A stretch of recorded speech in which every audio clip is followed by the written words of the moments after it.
Caraïbsan, c'est un projet de coopération à l'échelle de la Caraïbe pour le traitement des eaux usées par l'utilisation des filtres plantés de végétaux.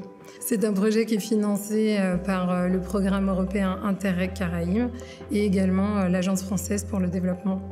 C'est un process qui se développe, qui s'organise d'une certaine manière par rapport à ce qu'on a communément vu la mise en place de stations d'épuration dans les zones urbaines. Les stations à filtres plantés de végétaux permettent effectivement une épuration à 95%. C'est une station qui fonctionne avec 4 filtres plantés et qui accueillera sur les lits plantés des eaux brutes. Vous avez des lits bactériens qui, feu heureusement, font le travail où il existe des plantes.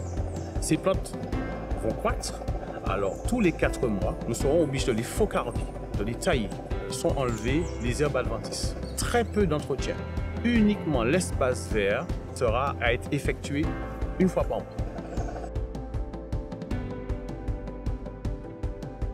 Lorsque j'ai construit ma maison, j'ai voulu trouver une solution pour l'assainissement non collectif. Je cherchais quelque chose de plutôt écologique, de plutôt esthétique. Du coup, on m'a proposé de mettre en place un système avec des héliconias. Je voulais profiter de cet assainissement pour pouvoir le valoriser dans mon jardin, en fait, en faire quelque chose d'esthétique, notamment à côté du plan d'eau.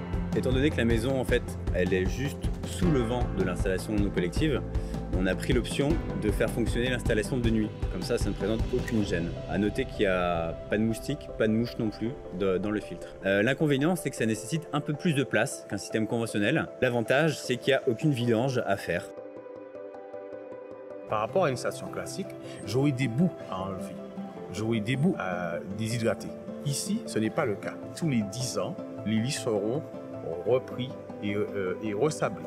Nous avons l'intention, en tant que responsable de l'assainissement du sud de la Martinique, d'installer une autre au François pour remplacer une station à la Pointe-Couchée, qui est quand même une station de plus de 2000 équivalents habitants, une autre de plus de 2000 équivalents habitants au Saint-Esprit. C'est une station d'épuration qu'on pourrait dupliquer sur l'ensemble de la Caraïbe, dans les hôtels, par exemple. Cette station présente la particularité d'être très économique. Quand les gens viennent, souvent ils ne se rendent même pas compte que c'est un filtre planté et que ça sert à l'assainissement. Ils voient juste ça comme une sorte de grande jardinière ornementale pour agrémenter la terrasse.